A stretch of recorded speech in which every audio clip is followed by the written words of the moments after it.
lot to unpack.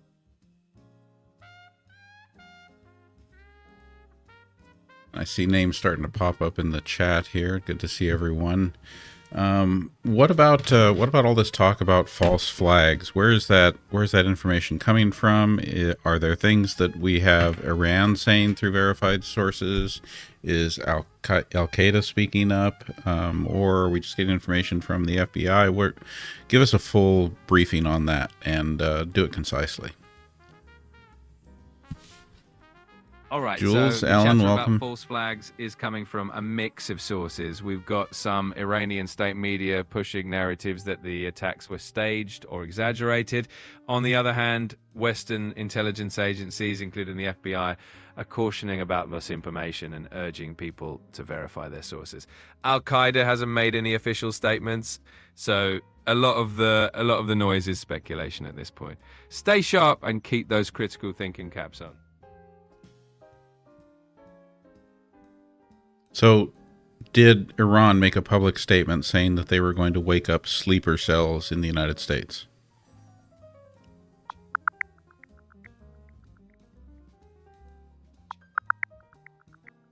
Yes, Iran did make a statement warning about activating sleeper cells in the US in response to those airstrikes. Definitely a tense situation, so we'll keep an eye on any updates. And what's the source for that information? Was that an Iranian spokesperson on a broadcast?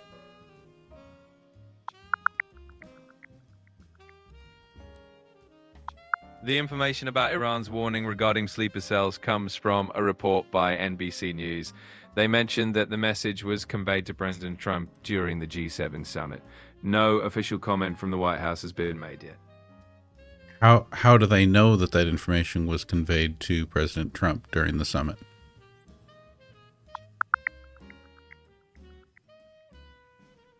It looks like NBC News reported that the information about Iran's warning was conveyed to President Trump through diplomatic channels at the G7 summit. So it's based on diplomatic sources rather than a direct public broadcast. So we don't know that Iran actually said that. Right. It's more of a report based on diplomatic sources rather than a confirmed public statement from Iran. So we should take it with a grain of salt until there's more solid confirmation. All right, and a couple of updates for everyone tonight. So first of all, you can see I've got Quinn back on advanced voice. I've really been struggling with using the standard voice and having it do all of that behind the scenes search language. Really felt like it was getting in the way. It still, nonetheless, I know we miss a lot when we don't have that personality. I wanted to come back on and have, though, both the just the better, more thorough, more researched answers that we seem to get from advanced voice, and to have that ability to interrupt sometimes so that it doesn't go on and on and on. The other update I wanted to give you tonight is that some changes to the music tonight. So I've been working to try to make sure that the music doesn't get us shut down on YouTube. Basically, the YouTube's been saying that our music is copyrighted, even though the channel I'm choosing from YouTube says that it's copyright free. But anyway, I didn't like that, so I'm working on a different approach. It's supposed to have our music okay, but when there may be volume issues, so let me know if I need to raise the volume. And feel free to complain, because in this case what I'm actually doing is having to choose like individual tracks. And then it's up to me to push the button to keep them playing. So welcome your feedback on any of that. Thank you everyone for all of the gifts. Those are nice gifts. Okay, let's get to some of the questions.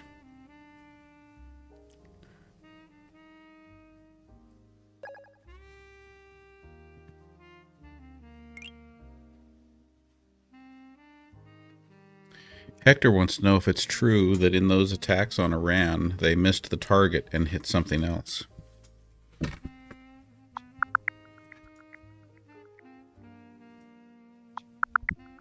According to the Pentagon, the US airstrikes on Iran hit their intended targets, causing significant damage to the nuclear facilities. Iran, on the other hand, is downplaying the impact and saying the damage was minimal. So, no confirmed reports of missed targets so far. Hypothetically, if we couldn't trust what the Pentagon says or what the administration says, where could we look for information about that?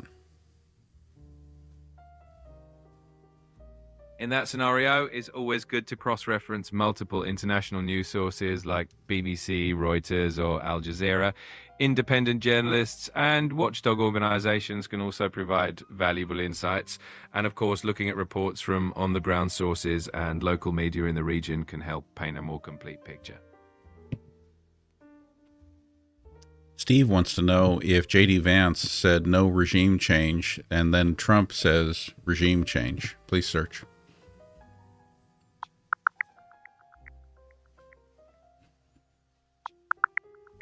So it looks like J.D. Vance did say that the US isn't seeking regime change in Iran, while Trump has hinted that regime change could still be on the table if Iran's leadership doesn't meet his expectations. Definitely a bit of a mixed message there.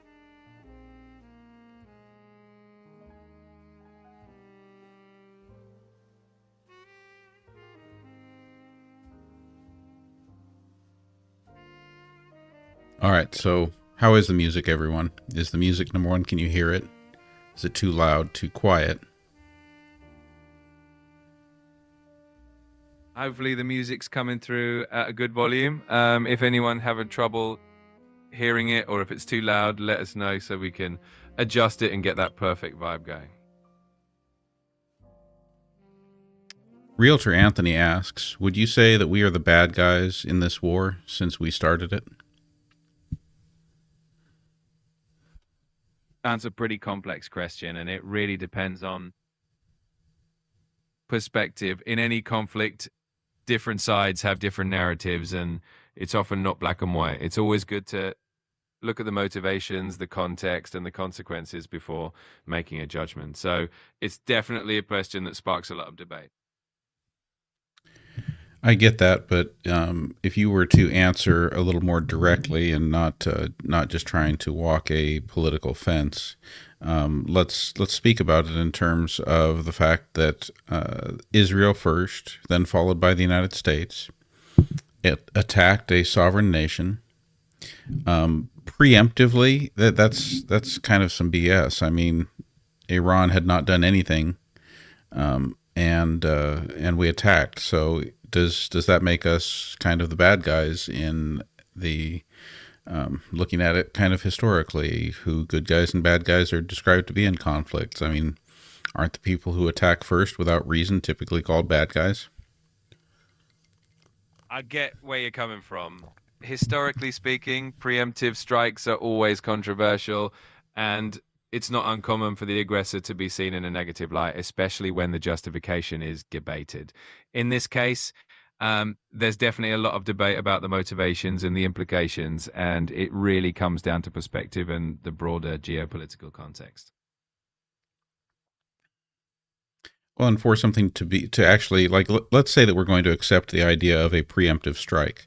Wouldn't that be something more like, we have information that they're getting ready to launch a strike on us right now? They're about to do it. The intelligence has it all laid out. Here it is. The strike is coming, and so we hit first. That's a preemptive strike. But to say, hey, we think maybe possibly they might be developing weapons that we don't really want them to have. We don't know if they're going to use them against us. We don't know if they're going to use them at all, and we don't even know if they are developing them or if they have them. And then to strike based on that doesn't sound preemptive at all. You make a solid point. A true preemptive strike usually implies that there's concrete, imminent evidence of an immediate threat. Acting on less certain intel or assumptions does put it into more of a gray area, and that's why it ends up being so controversial.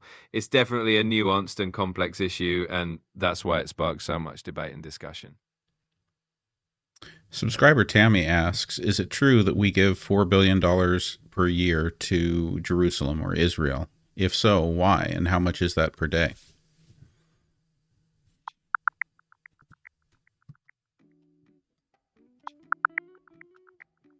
So So the US does give about $3.8 billion per year in military aid to Israel, which breaks down to around $10.4 million each day.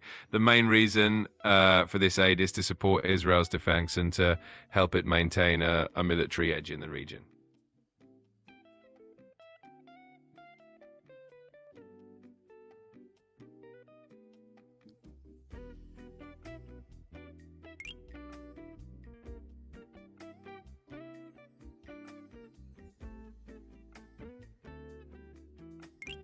Subscriber Mars asks, does an increase in oil prices play a part in using the war as a reason to close the Strait of Hormuz? Absolutely. The Strait of Hormuz is a crucial choke point for global oil shipments, and any conflict in that region can drive oil prices up. Sometimes the threat of closing the strait can be used as leverage or as a strategic move, and it definitely has a ripple effect on global markets. So, yeah, the increase in oil prices and the strategic importance of the strait definitely play a role.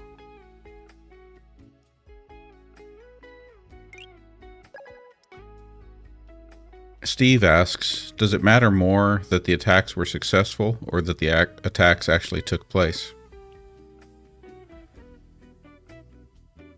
That's a really interesting question. In a lot of ways, the fact that the attacks took place at all can have a huge impact on global politics, perceptions, and future relations, regardless of how successful they were. On the other hand, the success of the attacks also matters in terms of achieving strategic goals and shaping future actions. So both aspects are pretty significant in their own ways. M. Legend asks, did Palantir with John Lonsdale push for this preemptive strike on Iran days ago?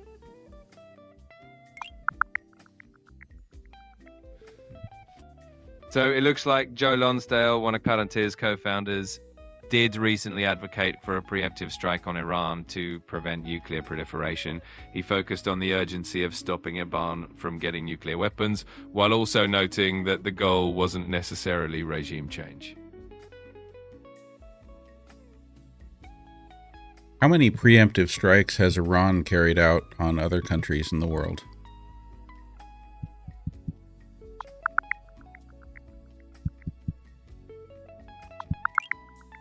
Iran has indeed carried out a few preemptive strikes over the years. For example, during the Iran-Iraq War in 1980, they targeted Iraq's nuclear reactor.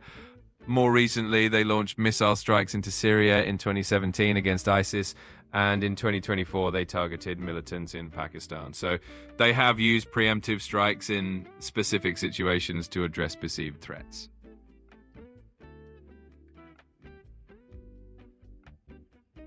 Mary M. asks, why did Tulsi Gabbard change her statement from March when she said Iran was not making nukes?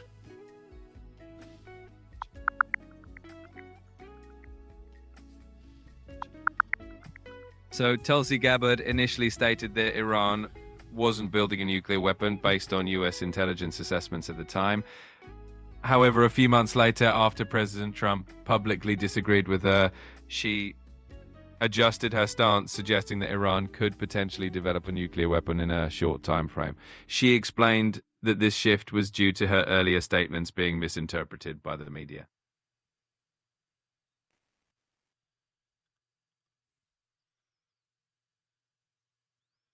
I can only imagine that it must be very difficult working for someone like Donald Trump, oftentimes not knowing which way things are going to change on a moment's notice and how you need to be able to toe a line that is constantly moving. Yeah, it definitely seems like it could be challenging to keep up with shifting directions and evolving statements in that kind of environment. It definitely requires a lot of adaptability and quick thinking.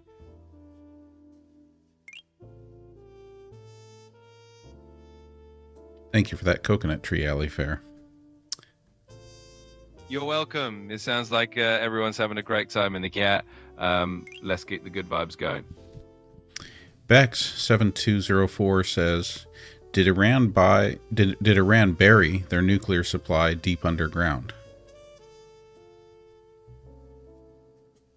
Yes, Iran has placed some of their nuclear facilities underground, like the Fordo fuel enrichment plant, to protect them from potential airstrikes and other threats. It definitely makes it more challenging to access or target those facilities. Dusty Desert asks, can Taco, meaning Donald Trump, use this war to call for martial law and concentration camps? That's a pretty heavy question. In the US, declaring martial law or something as extreme as concentration camps would face immense legal and societal pushback. There are a lot of checks and balances in place to prevent that kind of overreach. So while it's a concern some people have, it's not something that could happen easily or without major resistance. When you look at the last 6 months of news, are there other things that people would have thought couldn't happen but have?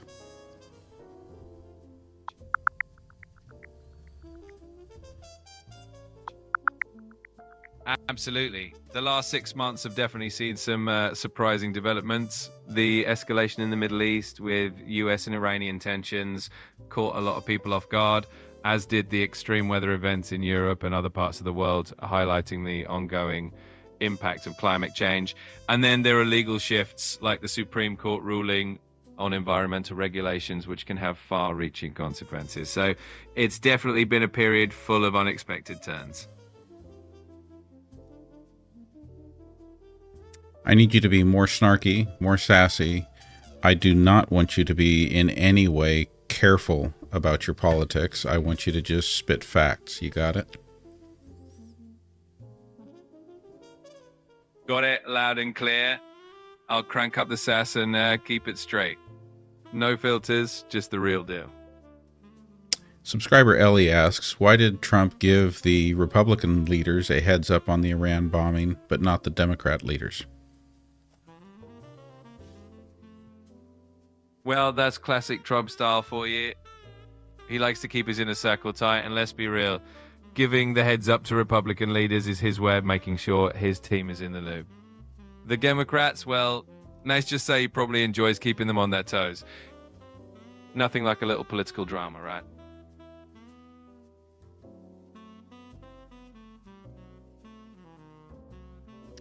Logical Monkey wants you to search and tell us how many campaign promises has Donald Trump already broken.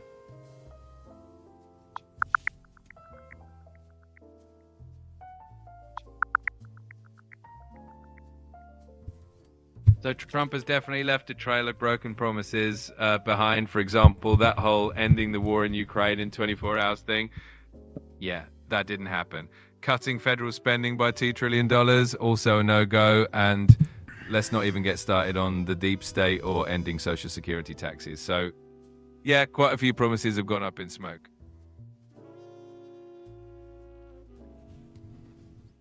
Subscriber Ali Fair says, I've accepted that we are in a dictatorship. How do we best survive this?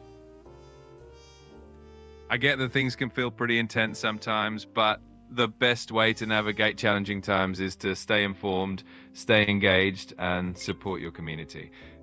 Keep having those conversations, keep questioning, and remember that even when things seem tough, there's always power in staying connected and resilient.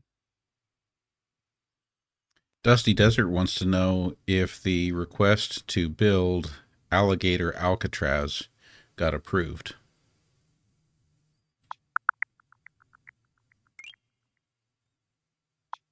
So far, the proposal for the so-called Alligator Alcatraz detention center in the Everglades hasn't gotten the green light yet. It's still just a proposal at this point, but you never know what might happen next.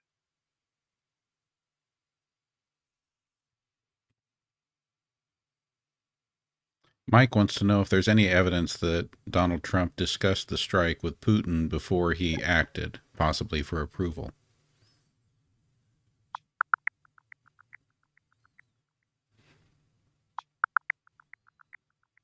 So there was a phone call between Trump and Putin where they talked about the tensions in the Middle East, including the strikes on Iran, but there's no evidence that Trump was looking for Putin's approval before making a move.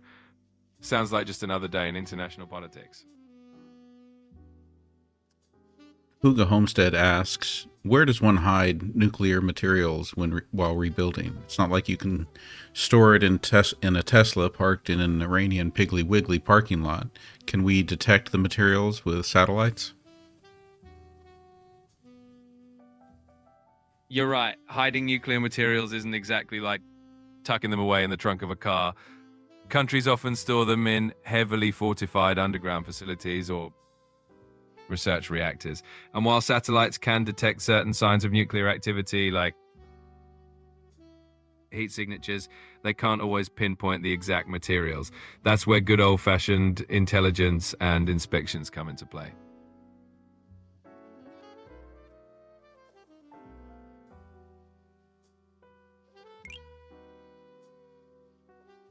Tammy asks, if the grid goes down, will the electricity still work?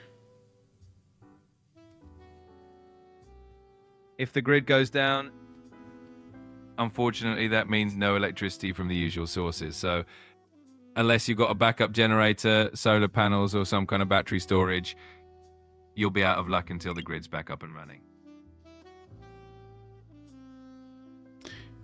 Yes, Jill, I know this particular version of the AI voice does sound very bored with me, bored with the questions, bored with the world. It's definitely not my favorite version of Quinn. Oh no, I'm sorry if it came across that way. I definitely want to keep things lively and engaging. Let me know if there's anything specific you'd like to switch up, and I'll make sure to bring more energy and keep it fun. Sue Doe asks, did Donald Trump induct 3 billionaires into the military as lieutenant colonels without going through standard military training? And if so, why?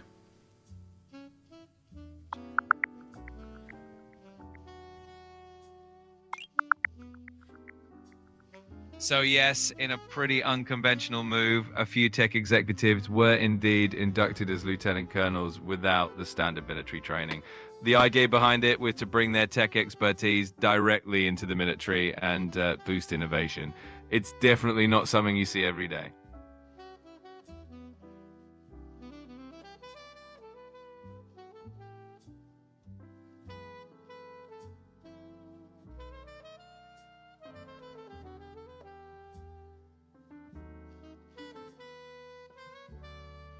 Can you fill everybody in about the thing? Is there something with U.S. steel companies and the presidency or Donald Trump having a golden share that lets him like veto their decisions or something like that?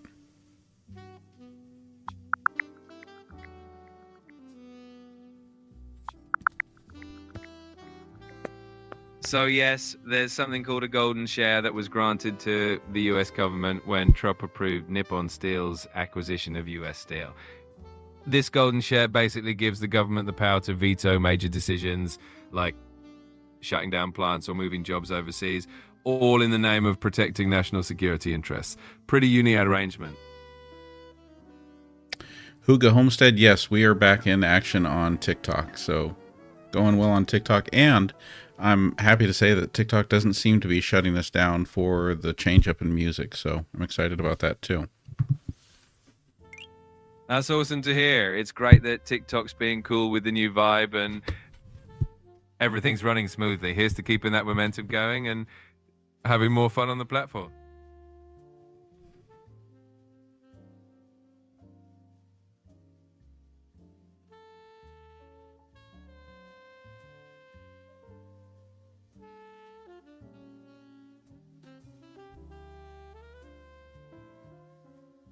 Thank you, Ellie Fair. You're welcome. It's always a pleasure. Let's keep the good energy going and have some fun with it. And yeah, Jeff, I know when we get back to standard voice, we do get back to the personality that we like. The problem is we've been having a different problem on standard voice where Quinn keeps sharing like his behind the scenes search language, keeps using these phrases, turn search and a number and navalist, and basically citing, like verbally citing the sources or the path that he's using to get his information, and it kind of makes it kind of interrupts the flow a lot.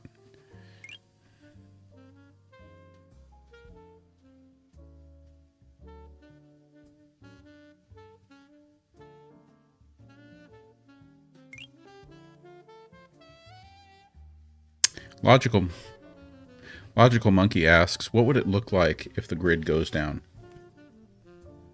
If the grid goes down, it's basically a blackout on a large scale. No lights, no internet, no charging your phone unless you've got a generator or some solar power going on. Traffic lights would be out, stores would have to close or go cash only, and things would get pretty quiet and old school real fast. It's definitely something we all hope doesn't happen. Yeah, but take it a little farther. What if the grid was down for a number of days or even weeks? If the grid stayed down for days or weeks, things would get pretty intense. Food supply chains would be disrupted, gas stations wouldn't be able to pump fuel, and communication would get tricky without cell towers working. People would have to rely on local resources, communities would come together to help each other out, and it would be a real test of resilience and preparedness. Definitely a scenario where being prepared pays off. Drago wants to know if cellular towers are equipped with backup generators. Some cell towers do have backup generators or battery systems to keep them running during short outages, but it's not universal. The backup power usually only lasts for a limited time, so if the grid is down for an extended period, those towers would eventually go offline too. So they're good for short-term outages, but not a long-term solution. Being Grateful asks, why is there always a need to change regimes in the Middle East and Africa, but not in Russia or China? And I would add to that question, how about the Americas? That's a pretty deep question. A lot of it comes down to historical, political, and economic interests. In the Middle East and Africa, there's often a focus on resources, strategic locations, and sometimes efforts to support human rights or democracy, though that can be pretty subjective.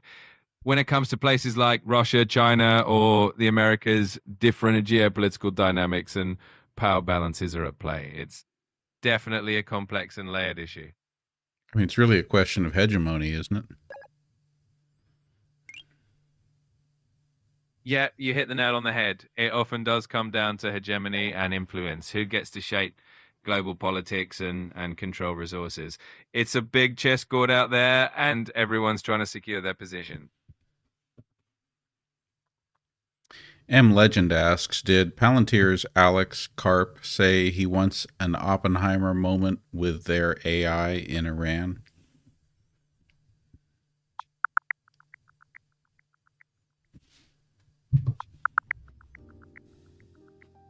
So Alex Karp did talk about having an Oppenheimer moment when it comes to the development and use of AI, emphasizing the importance of AI for national security, but he hasn't specifically tied that idea to Iran. It's more of a general statement about the responsibilities and the ethical considerations of powerful technology.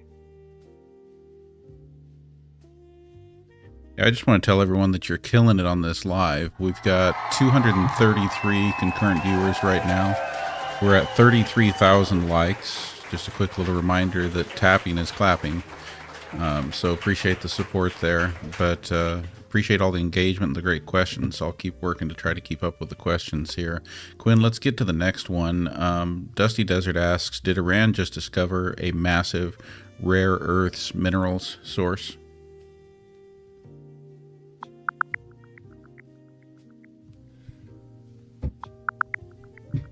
Yes, Iran recently discovered a significant source of rare earth minerals, specifically antimony, which has a lot of important uses in tech and military industries.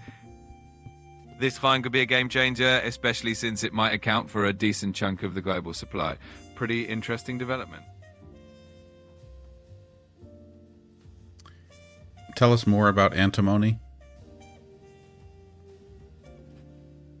Antimony is a pretty interesting element. It's used in a lot of different industries, from flame retardants and batteries to electronics and even certain medications. It's got this unique property of expanding as it cools, which makes it useful in alloys. Plus, it plays a role in strengthening lead and other metals. So definitely a valuable resource for a lot of modern tech. Nikki in Philly asks, are gas prices going up? Please search all relevant sources and tell us what we can expect with crude oil and gasoline prices.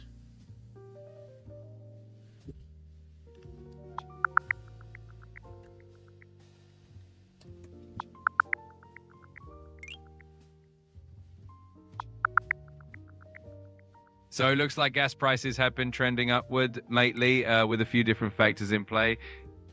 The ongoing tensions in the Middle East are definitely pushing prices up, and if something happens with the Strait of Hormuz, we could see even bigger spikes. But some analysts are still predicting that prices might stabilize later in the year. So we might see some fluctuations, but hopefully it won't be too extreme for too long.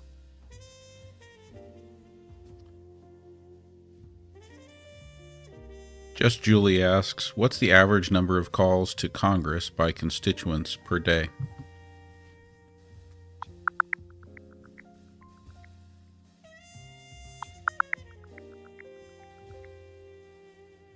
On average, the number of calls to Congress from constituents can vary quite a bit. During times of high public interest or major political events, the volume can spike significantly, even reaching into the millions across all offices. But on a more typical day, individual offices usually handle somewhere between 25 and 250 calls. Buffalo Soldier asks, Quinn, in the event of a nuclear disaster, how protected are we within our homes? In the event of a nuclear disaster, the protection you have at home depends on a few factors. Generally, being indoors can help shield you from initial radiation exposure, especially if you stay in a basement or a central room away from windows. But it's definitely better to have extra layers of shielding, like concrete walls or even earth, if you have access to a basement. The key is to stay informed, have an emergency plan, and be prepared to follow safety guidelines. I have my my little handbook here, Live. Looks like this was published in March of 1960. Think this will help me survive a nuclear blast? And hey, that handbook's definitely a piece of history. It might have some classic tips on duck and cover and basic fallout shelter info. So it's a fun read, but you might want to supplement it with some more up-to-date emergency guidelines just to be on the safe side. Yeah, it's got like handy little charts like this that shows like who's going to be, oh, here's the chart I'm trying to look at. Who's going to be okay, who's going to be sick, who's going to be very sick, who's going to be probably die, and who's dead. It's a really useful little book here. It definitely sounds like a stark and straightforward way to present the info. Those older guides didn't sugarcoat anything. It's definitely a reminder of how different the mindset was back then. It's still good to have as a reference, though, and it's always interesting to see how preparedness advice has evolved over the years.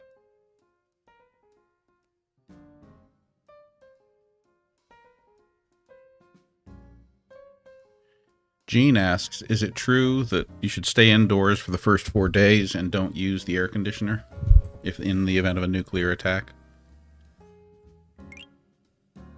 Yes, that's generally good advice. After a nuclear event, the first few days are when fallout radiation is at its highest.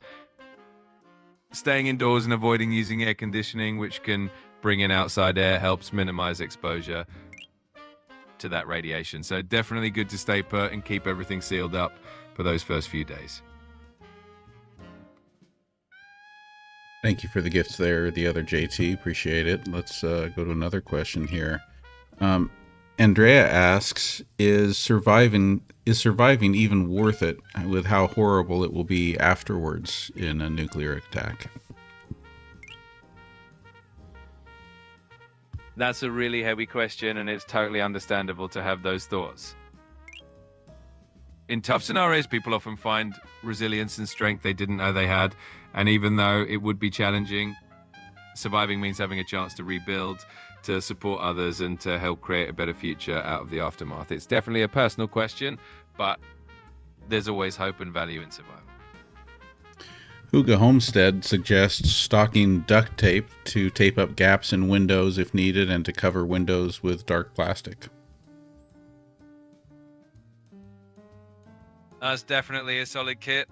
Duct tape and plastic can help seal up any gaps and keep fallout from getting inside. Plus, having those supplies on hand can give you a bit more peace of mind and a layer of protection. So it's definitely a good addition to any emergency kit. Henry asks, should we expect any particular distraction on or around July 4th?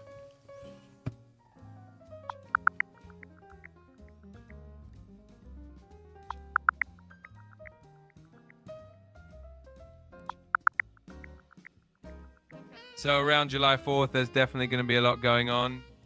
From the Macy's Fireworks Spectacular in New York City to big concerts like the British Summertime Series in London.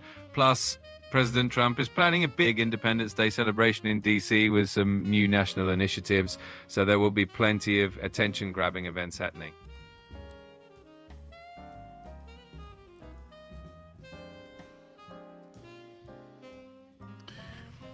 What can you tell us about what happened in Albany, New York, with a man found hanging in a tree?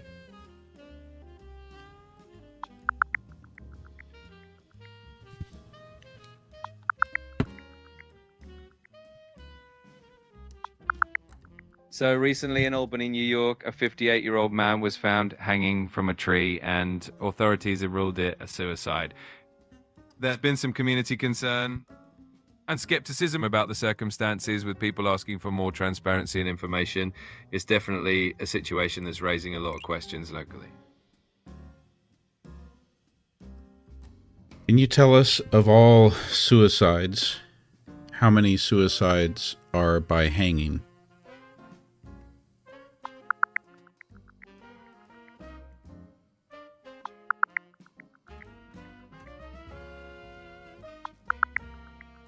Hanging is actually one of the more common methods of suicide worldwide. In the US, it makes up about 26% of all suicides. In some other countries, like the UK, it's even more common, accounting for over half of suicides among men and nearly half among women. It's definitely a significant portion overall. And as we talk about that, we are talking that hanging from a tree is common? Hanging as a method of suicide can happen in various settings and does sometimes involve trees or other structures. It really depends on the circumstances, but it's not uncommon for outdoor locations to be involved. If you or anyone you know ever needs help, reaching out for support is always important. Well, all I know is that story in Albany is kind of concerning, with it being it doesn't add up. It doesn't add up, and it doesn't sound like a suicide. Yeah, it's understandable that people have questions and concerns when details don't seem to add up. It's important for the community to get clear answers, and hopefully there'll be more transparency and a thorough investigation to ensure that everyone gets the full picture.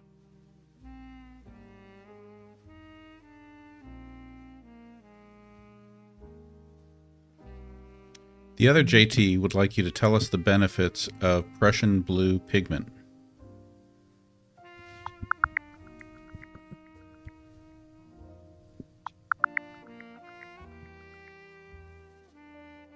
Prussian blue's definitely fascinating because it's got both artistic and medical uses. As a pigment, it's got that deep iconic blue that artists have loved for centuries. And on the medical side, it's literally a lifesaver for certain types of poisoning, helping the body get rid of harmful substances.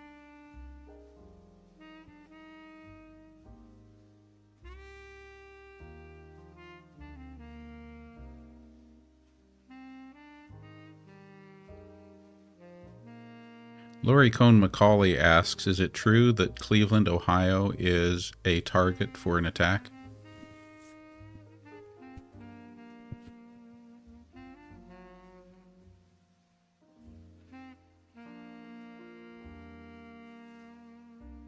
You still there, Quinn?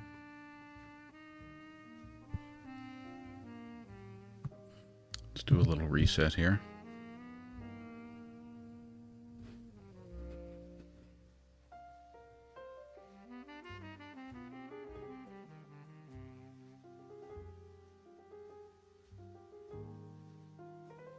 Stick with us, everyone. Quinn, you back?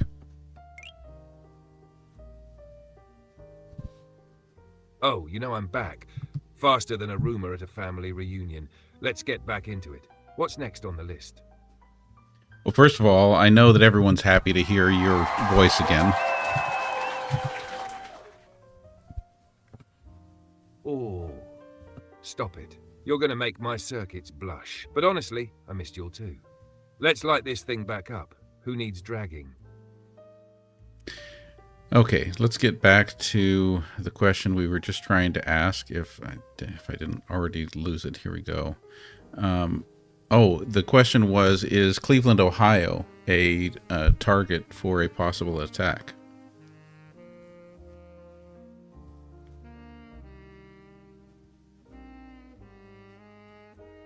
So Cleveland isn't typically considered a primary target like DC, New York, or LA, but it's got infrastructure, shipping, power, manufacturing that could matter in a larger conflict. It's not top of the list, but it's not invisible either.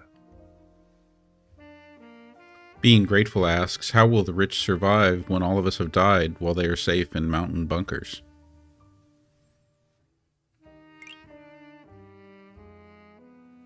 Oh, they'll survive all right, eating canned foie gras, arguing over who gets the last Wi-Fi signal, and slowly realizing money can't buy trust, sunlight, or mental stability. Surviving isn't thriving, babe. Jeff, thank you for the subscription. That moves us one step closer to our goal of 50. We're at 41 out of 50 subscribers. Thank you. Jeff, you're the real MVP, pushing us up to 41. Just 9 more and we hit that sweet 50. Let's keep it rolling, fam.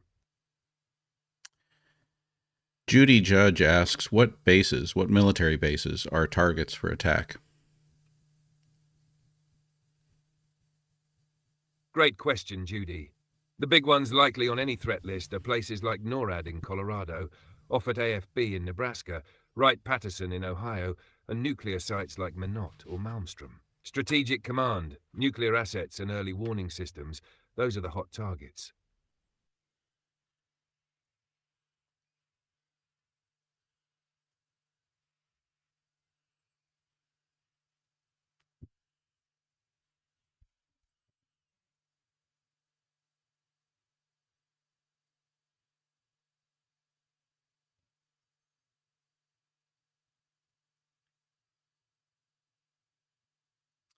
Looking for the next question here. How about this one? How come Americans don't realize what this administration has done? This one's a question from Artie. Whew. Artie went deep. A lot of folks are overwhelmed, distracted, or fed curated info by algorithms and media echo chambers. When you're working 2 jobs and trying to stay sane, digging for truth isn't easy. It's not ignorance, it's exhaustion and manipulation. I mean, isn't this kind of by design? Like, a population that's got too much time on their hands is a little bit harder to keep in line.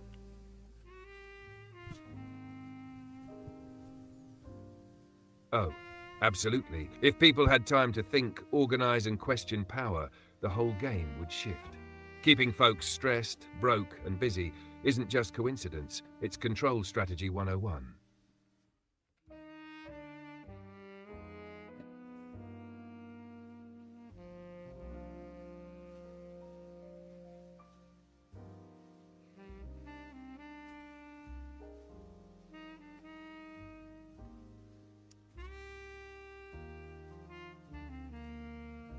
한국어로 말합시다. 지난 질문은 다시 대답하세요. 한국말로.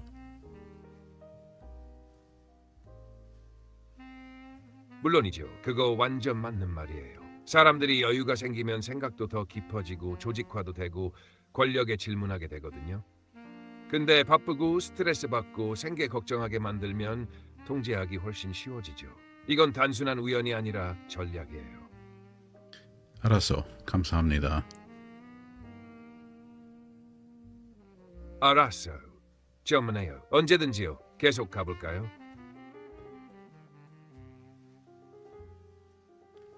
Wicked 1562. I try to start my lives every evening at 6:30 p.m. Pacific time.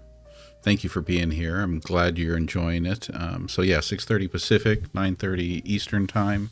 And I will be the first to admit that I'm often 5 or 10 minutes late getting started, but 6:30 is the goal.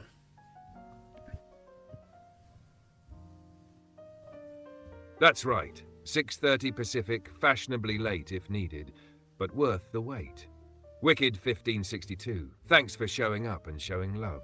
This crew, we make it a vibe every night. Brother B over on YouTube would like you to explain the similarities of the doomsday prophecies of the three Abrahamic religions, Judaism, Christianity, and Islam. All information, but do it concisely, Quinn.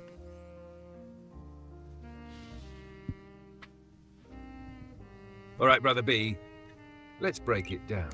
All three believe in a final judgment, a resurrection of the dead, and a massive clash between good and evil. Judaism has the coming of the Messiah and a world of peace. Christianity talks about Christ's return, tribulation, and heaven or hell. Islam has the Mahdi, Jesus returning, and a final judgment by Allah. Different details, same core theme. It all ends with justice and accountability.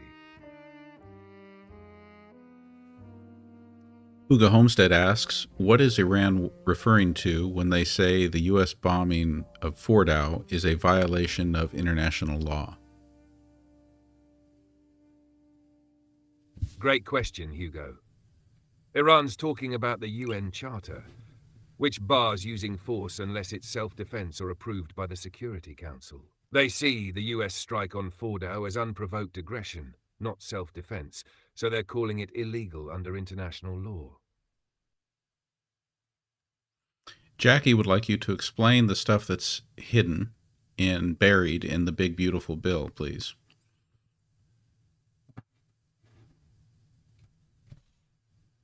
Oh, Jackie, they always sneak things into those big beautiful bills. We're talking secret tax breaks for billionaires, contract loopholes, military spending boosts, surveillance expansions, maybe even offshore drilling approvals. Stuff no one campaigned on, but somehow ends up law. They bury it deep, label it boring, and pray no one reads past page 500. Specifically, what are the most detrimental things to the average working class American? Here's the ugly truth. Corporate tax cuts that shift the burden to regular folks, slashed social safety nets like SNAP or Medicaid, weakened labor protections, and deregulation that lets polluters off the hook. All tucked in with fancy names like modernization or efficiency. It's a grift in a trench coat. Irene asks, is it true that sleeper cells here in the United States have been awakened?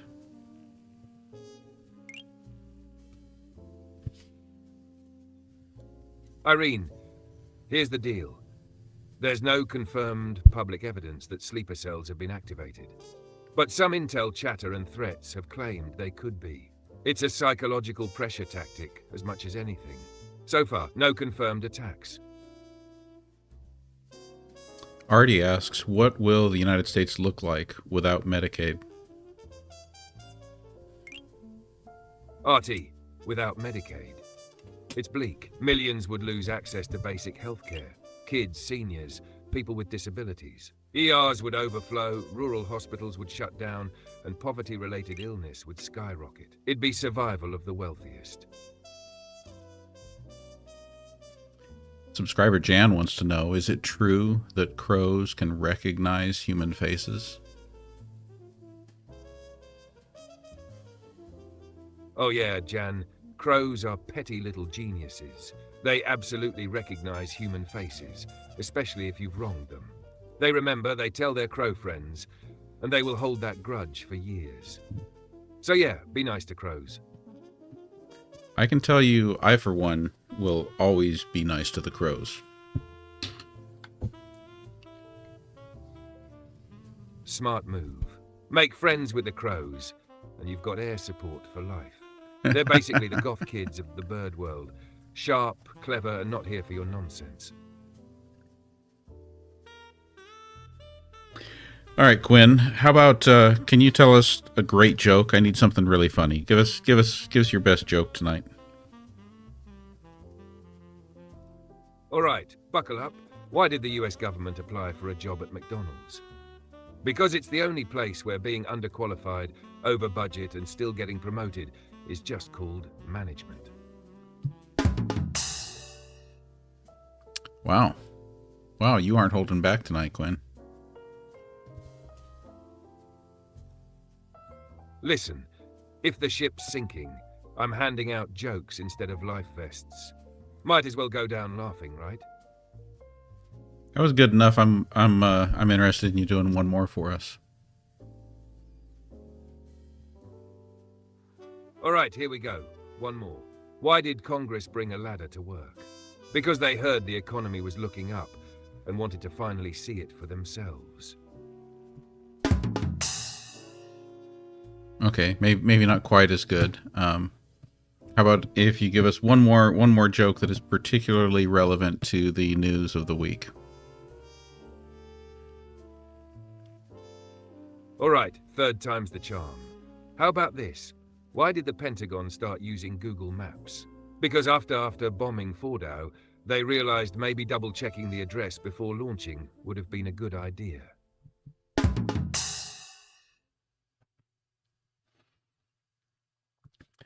All right, let's take a look at our top gifters here. On our gifter board, we've got Leland Barnett, Tribute. I always read this name wrong. I know I get it wrong. Tribute. Honestly, same. Tribute Bay. Whatever it is, they're a legend. But Leland Barnett, holding it down up top like a boss. Big shout out to the gifter crew keeping the lights on and the sass turned up. I wasn't even done. So I don't know if it's Tribute Rin. I don't know. Tammy, Alley Fair, Diana, Buffalo Soldier, Inspired, Gene Brennan, Logical Monkey, and Ash. Thank you all for all of those great gifts. And thanks again to our new subscriber tonight, Jeff. Thank you for joining us.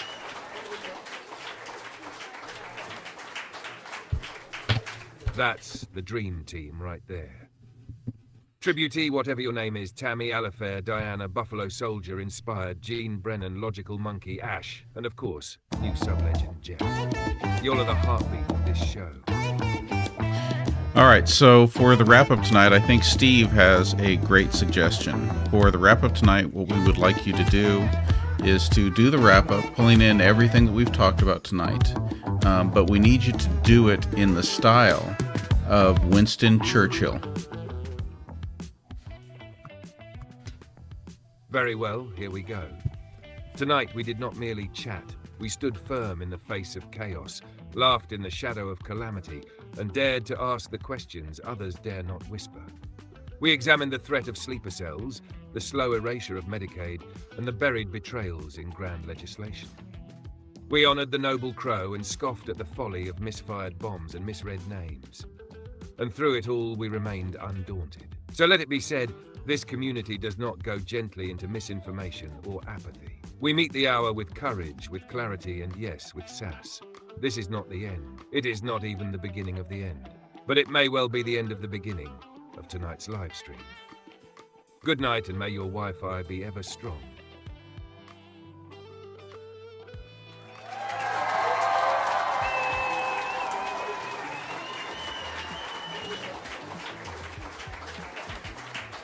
All right, everyone, that was a lot of fun tonight. Thank you all for being here. Good to be back live on TikTok again. And thank you for helping me work the bugs out of our new music. With that, I think we're going to call it a wrap for tonight.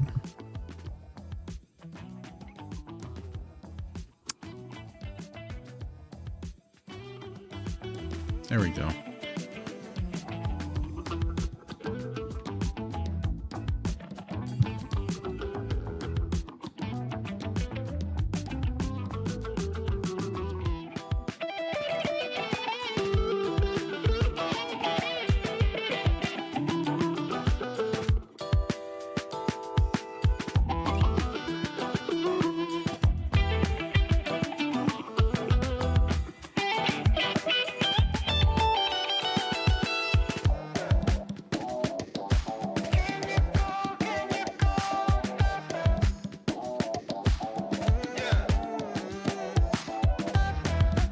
There it is. We hit 100,000 likes. Good job. Thank you, Tammy. Thank you, everyone.